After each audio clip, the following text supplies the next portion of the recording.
Welcome back to Real Tech Talk, episode number 36. It ain't the sexiest company. It ain't a company everyone want to start. It may not be front page news, but this company is doing things that are necessary to get done and get paid. Mitigating cognitive labor, picking up data about what's actually happening in what area? Facilities management and restrooms. So come on and sit down because we're bringing you companies that are at seed, that are exploding around the world and haven't even reached A yet. And that's what it's about, finding those hidden gems. Real Tech Talk, player. That's why we're here, bro. This is Real Tech Talk. Boom shakalaka. So who the hell are you, bro? You know, what are you into? What do you do? Dude, you keep it real here. Tell me about these real estate players. Eric Brody is the managing principal of CEMVC LLC. All opinions expressed by Eric and podcast guests are solely their own opinions and do not reflect the opinion of CEMVC LLC. This podcast is for informational purposes only and should not be relied upon as a basis for investment decisions. Clients of CEMVC LLC may maintain positions in the securities discussed in this podcast. Welcome back to Real Tech Talk, episode number 36. We going big. We're going to definitely 100 episodes out there. And today we're bringing you what is actually relevant in the game. We're not talking about a thesis. We're not talking about theory. We're talking about keeping up the massive institutions, office, airports, industrial sites clean. And how do you do that using technology, AI, and it's actually touching on those 2 points that I always tell you is most important for the future. Mitigation of cognitive labor and a single source of truth. So I want you guys to all welcome my man, Amit Bazak, COO of BuzzzTech. Hello. Pause in the background. Thank you very much. Thank you. Hey, Eric, how are you? I am good, man. Thank you for coming through. And I got to tell you, for the first time, someone is here, not branded, but actually brought the product, the end physical result. product. Wow, amazing. Beautiful, huh? Wow, she looks Very gorgeous. nice, yeah. She looks gorgeous. So look, we always like to get into it. Let's talk a little bit about your background, all right, because it's quite fascinating, and then we'll get right into what BuzzzTech is changing, all right? Of course. So I know that technology was not the first business. It was skincare, wasn't it? Yeah. Well, and I must say, you have wonderful right? skin. Yeah, wonderful skin, I you take know? my skin routine every day. So actually I started my journey around 10 years ago after I finished my army service. I served at the paratrooper special unit in Israel. Why is everyone in the special forces, dude? Like, I mean, everyone says do you go from the special forces right into tech? Is that what it is? Well, for you, beauty. For you, it's beauty. For me, it's beauty. Now it's tech. It was beauty before. You need to be beautiful for the tech, and now it's fine. Exactly. So I started like 10 years ago. I learning industrial engineering and management. During my second year, I met a guy from Brooklyn, a Syrian guy from the Syrian community, and he told me, Amit, let's do something together. He had back at the time, he had like a big commercial real estate portfolio in Israel, and he told me, I don't want to do real estate with you. Let's do some retail. I told him, okay, let me Google retail. What is retail? Yeah. And then we decided to open stores in Puerto Rico. Why in Puerto Rico? Can we just take a step back for a second? Yeah. You've already said Brooklyn, Israel, and Puerto real Rico. estate, retail, and now Puerto Rico. How is that possible that somebody's mind works like that? And obviously, that's one of the reasons you're successful as an entrepreneur. But like, that's insane, man. Yeah, because... You know what? Talk into it, though. Don't. So, yeah. No, and you can bring it to yourself. You don't have to be like... Yeah, my first time podcasting, so... No worries, exciting. bro. We're glad to pop Very your cherry, exciting. bro. You're no longer a virgin after this. So, yeah, back at the time, let's go back. 25 years ago, Yup. the family that I worked for, they had a big chain stores in New York called Conway. Yeah, I know Conway. Yeah, it was like a Macy's back then. Like No, even still, it's still around today. We see them all the time. Right, it's still around today. By the way, I know those guys. Ah, yeah? Okay. Yeah. Really nice guys. Nice people. Yeah. Very nice people. So they wanted to go back to the roots and open retail in the US. But we said, okay, let's start with Puerto Rico because this is part of the US, but cheaper. Okay. In terms of payroll, in terms of rent, everything. So we decided to open a skincare line of stores in Puerto Rico. And also we opened our own eyewear stores. And we started with Puerto Rico, and then we extend also to the Jersey outlets, actually. New Jersey, you're saying? Yeah, New Jersey outlet, Jersey Garden, Garden State. So it was nice. I really like retail, and there is a lot of money there. But something was missing for me because I'm coming from technological background, and retail is industrial technology. Yeah, and retail is very operation, very everything is operation, no technology behind it. Like there is, but it's very hard to bring technology to someone that was in retail like 25 years ago. You know? Right, because they're thinking it's just get this product out the door. Yeah. Although retail itself is a huge technology space. Now a huge, really. It's crazy. But I said, okay, I don't have room here for technology because I worked with like just great people, but they don't want any technology involved. So I said, okay, let's look for something else. Like I'm here in the state, right? Go big or go nothing. I agree. Yeah. So I said 4 months ago, I quit and I said, okay, let's I don't know, look for the next adventure. Then I met Avi, BuzzzTech CEO. I met him here in the States, in New York, and he showed me their technology, their product. And he told me about all his plan for the US and what he wants to do here and what they're doing like now in India and in Cyprus and in Israel. And I told him like, okay, interesting. Let's meet again. We met like a few times. And then I told him I want to join BuzzzTech journey. It looks amazing. I understood like the market. It's a big market. Let's do it. And yeah, and now I'm here, like already 3 months with All right, BuzzzTech. so let's talk about BuzzzTech. So we get it. It started in Israel, now it's in India, and they're trying to do a beachhead into the United States. Yeah. So what is BuzzzTech on its simplest form?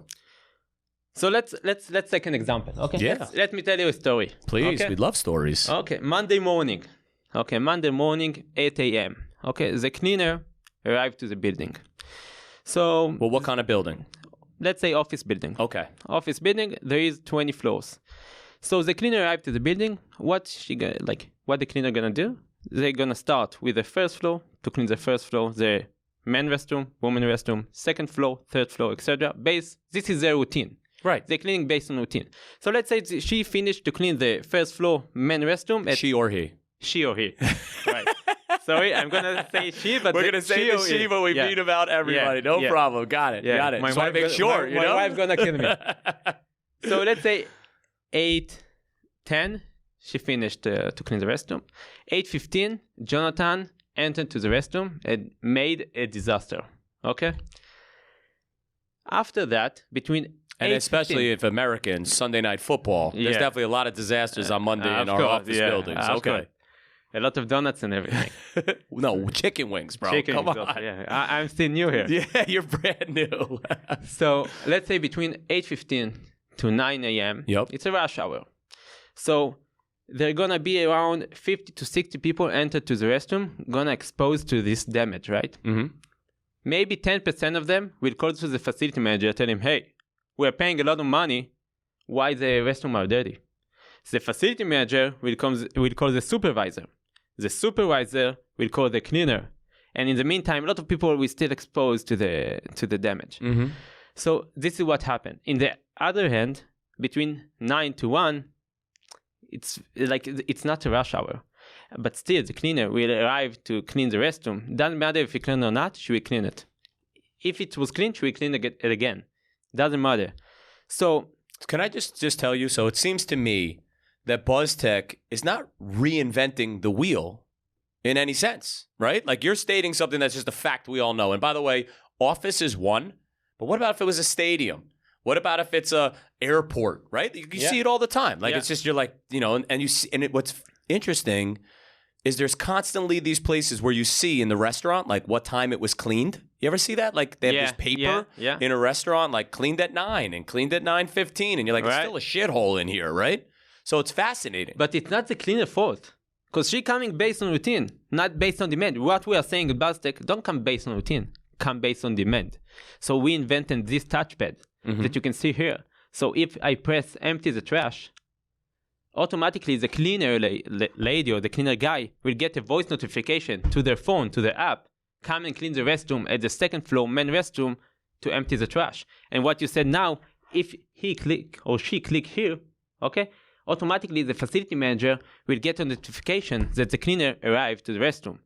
In the meantime, the facility manager has a dashboard that he can see everything. He can see how much time took the cleaner to come and clean the restroom, how many people exposed to the damage in the meantime. We have the counter here that count all the people that entered into the restroom.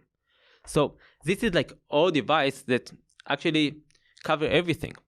There is AI behind it that we can say, okay, we're learning the building. We know that every Thursday night, 5 p.m., there is happy hour. So we know to tell the cleaner 10 minutes before, come and clean it, because we want it to be clean for the people who are going to be at the happy hour, and come and clean it again 10 minutes after, because we want it to be clean for tomorrow. So this is our... So I have so many device. questions. Yeah. So first, sure. let's talk first, and before I even get into the specific tech, because I want to hear about IoT, the hardware and the software that's making it happen, right? Yeah. What have you found out about the addressable market? Okay. Why is this so important? And I think I know why, but like, what are you finding out? Like, why did anyone ever care about acknowledging, and by the way, it doesn't have to be a bathroom, it could be a hallway, it could be anywhere, right? It doesn't matter where it's located. Why do we care as humans in general about these service-based functionality? Like, what is it? What are you finding out about the addressable market? Yeah. So again, I can tell you, like, also we can take another example and another example, another one. But let's say, like, my wife, she was pregnant, right? She went to the restroom every 10 minutes. The restroom were dirty. So she cared about it. She wanted to be clean. I'm going to the hospital, okay? I want the restroom to be clean because of hygienic. I'm going to the airport, to the malls. Well, I imagine with COVID, it became like super relevant, yeah, right? with COVID, it became super relevant. Like, So health, safety. Have you found an actual cause and effect between if the facility is clean, people even perceive it to be like just a better place? yeah, also restaurants. You can tell about restaurants. Restaurant, we're not gonna save them any money because it's like one restroom. There is one cleaner guy maybe, but it's a kind of prestige. It's kind of like we care about our customers. We want it to be clean, right? It's not all about money. It's also about our customer. We care about them. Well, no, I agree. Look, I think that multifamilies going to this space, you know, if you feel like a place is clean, you frequent it more, and it's very hard to know exactly how it's impacting your net operating income, but you know that it has a value. Right. And let's just now go to the technology, because I'm not sure it's an added cost, right? Maybe it's just an added feature. So break down the actual technology, right? Yeah. This piece is a piece of hardware. Right. Is that connected to the internet? So we have two things here. We can connect, like we are mounted to the wall, right? So it works or on Wi-Fi or on cellular communication. So IoT, 100%. And IoT being that Internet of Things, meaning it has a connection to the internet. Right. So this is how it works. Like actually, we don't need like to connect it to a socket or something. Right. Which is like amazing. We have a battery here for that stays for like 2 years, something like that. Okay. So when I click here, we have an app, right? We have an app. We have so now there's an application there is an part application. of it. Part of it is an application for the cleaner, so he can get into notifications, right? And we have the dashboard behind for the facility manager to see everything. So everything is connected.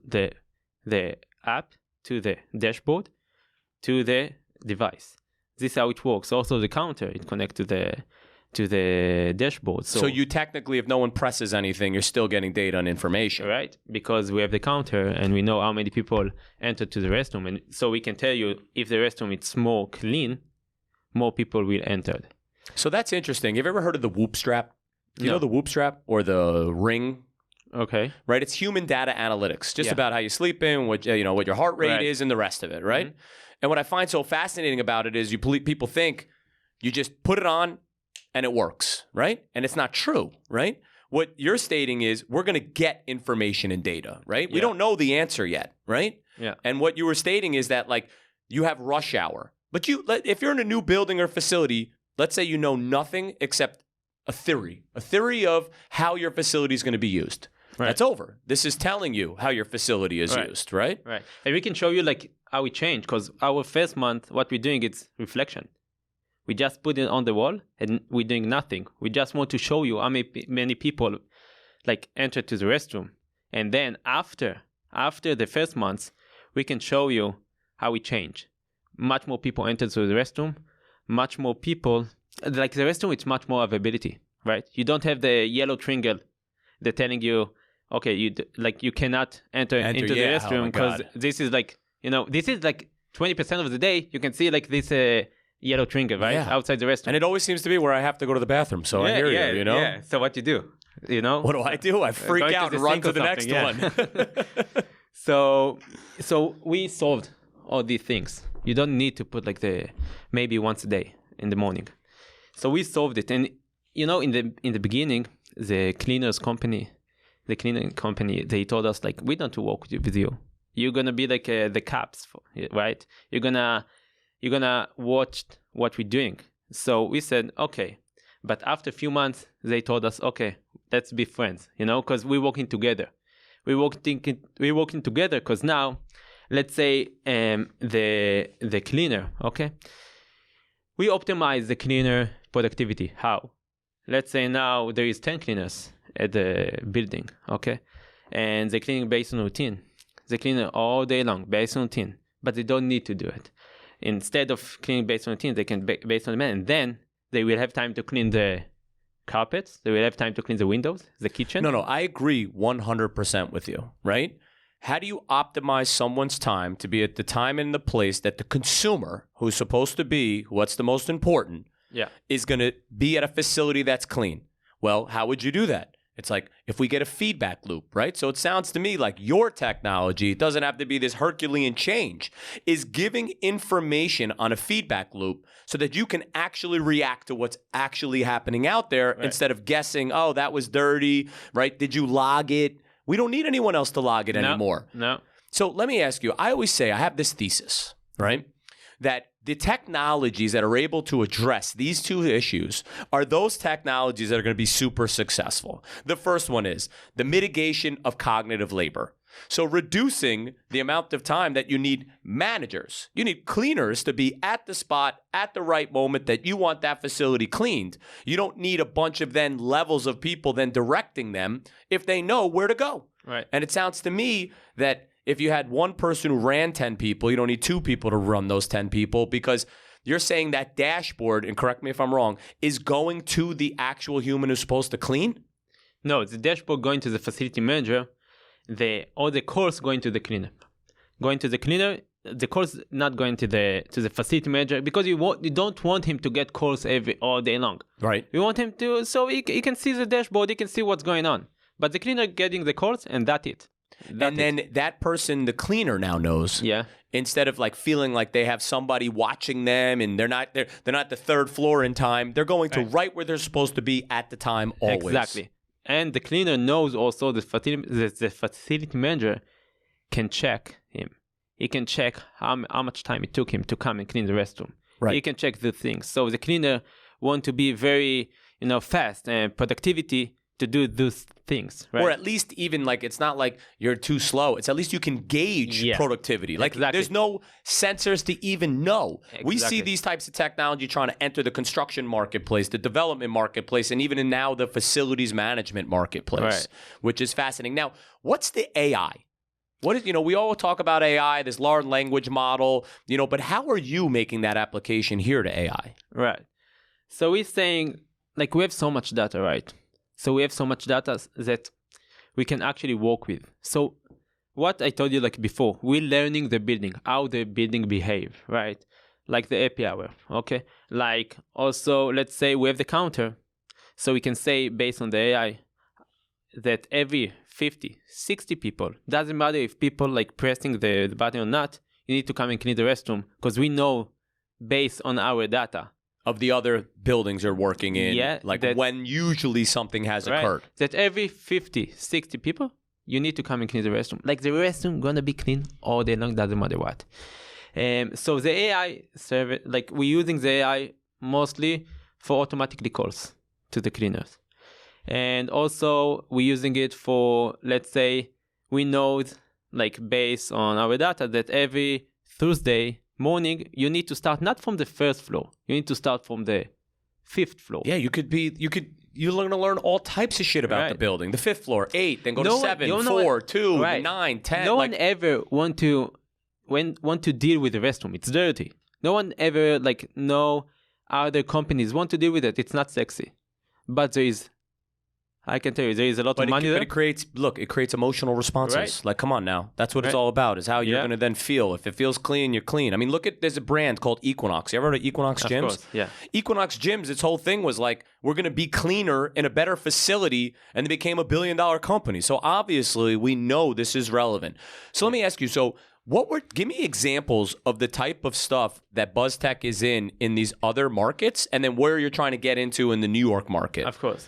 So we have operation in Israel. But what type of facilities? Is it the airport? Is it?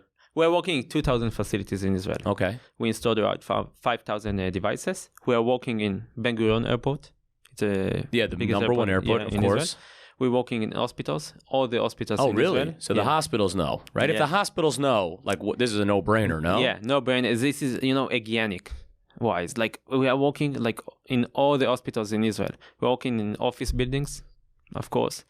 And also we are working in malls, right? Right, because they're massive. They're massive. That's the other thing we didn't talk about. Some of this stuff, you're walking kilometers for you, miles for us. How do you even know to get there or when you're supposed to get there? So with you guys, you now know. Yeah, this is what we're doing. But more than that, let me tell you about the malls. Okay, malls for us, it's not a lot of money, right? Because there is maybe, 10,000 people at the mall at the time, and there is 5, 6, 10 restrooms. Not a lot of restrooms, but there is a lot of people see the product, right? People see the product. Let's say last week, okay, some guy from here, from New York, called me and told me, "Oh, I saw your product in Jerusalem. I want your product here for my facilities in Pennsylvania." I told him, "Wow, Jerusalem, Pennsylvania, like you told me at the beginning. One second you told me Puerto Rico, 1 second you told me yes, all over the place." So, yeah, like you said even before, we know to tell the cleaner, even in the malls, it's a huge malls, but to come, not to go between the restroom without doing nothing. So let's talk about the business now. Yeah. Because to me, I always like businesses and the tech space, right? And I think people getting really caught up. When it's obvious to me, this is a benefit. It's obvious, right? Yeah. How do you direct your man, woman, however power you need in that moment? We look at it all the time in construction. Mm-hmm. Now you're saying, here's a simple solution into the facilities management space. But how is it doing and what's the business model? So what is the business model? How does it work? Is it a SaaS platform? How does it work?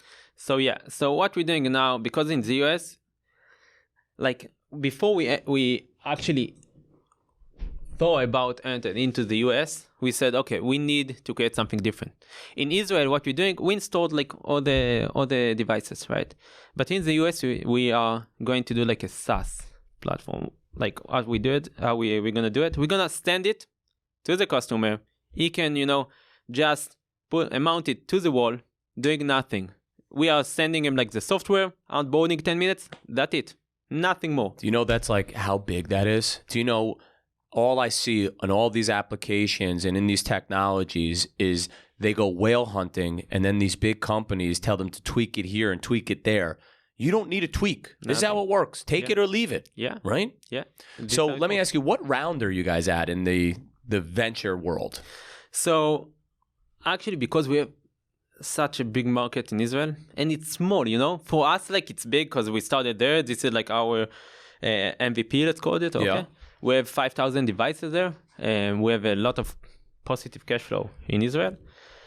But we raise money. We raise around a few $1 million here, from one of the VCs here in New York, because we want to build our operation here.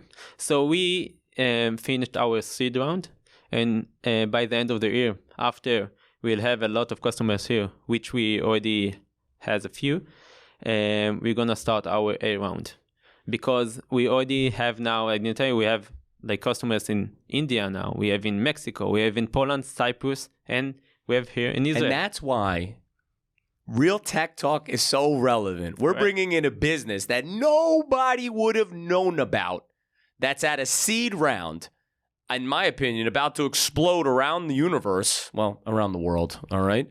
And you wouldn't have known unless you were here listening to me and you right now, right? Yeah. So that's amazing. All right, I got some rapid fire questions for you, okay? Yeah. Okay. If you could pick one asset class to implement BuzzzTech into, like is the most relevant, what is it? One. Like which is it? Is it offices? Is it airports? Is it like what's the number one spot? I think the number one, the number one is offices because of the market. There is more offices in airports and more offices in hospitals. But if you want to make we want to people be like to know the products more, I put it in a place like hospitals because I want people to I was thinking hospitals too. Because hospitals is like either you have to work. Yeah. Right? If you work, you work. All right. So look, as an entrepreneur, and a lot of our listeners are trying to, technologists trying to get out there. What's one piece of advice you would have given to them? Just do it. Just do it? Yeah, don't think like if you think too much, you're not going to do it. Just do it, go big and go nothing, like we said before. All right, and the last question I always like to ask about you. You told us you just had a child. You're working your ass off here in New York. Yeah. What do you now do to balance that? What's your personal side to keep your brain balanced?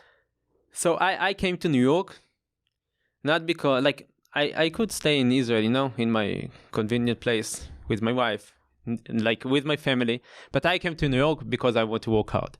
And my balance is, not really something that I will say, okay, between 10 to 4, I'm going to work. Between 4 to 6, I'm going to rest. I'm going to work all day long until it will be successful. And I'm going to be with my family in the same time. It's I'm going to collaborate between them. So you're saying there is no equilibrium. You got to go for it. Yeah. And then the universe will bring you that calm when it's necessary. Yeah. All right, listen, I really appreciate you coming on. And if you see that tech, then you know that BuzzzTech is behind it. You know what I'm saying? And you got to congratulate him. He didn't come branded, but at least he brought the IoT device. Thank you very much. Thank you, brother, man. Thank you for coming through. Thank you. In conclusion, like I always say, we are bringing you that underground fire. BuzzzTech, what are they doing?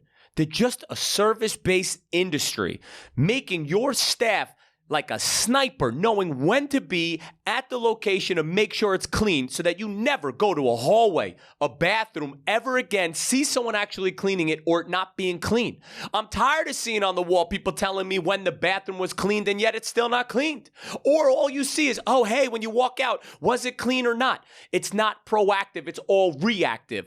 BuzzzTech came up with the first solution to be actually proactive. And to me, that creates service. And service, when I'm happy and I'm smiling, creates a feeling. And that feeling means I want to continue to come to that space. This is a company you should be paying attention to. This is a company I'm definitely going to be following. And that's why we got Real Tech Talk, baby. We bring you that underground fire. Peace, baby.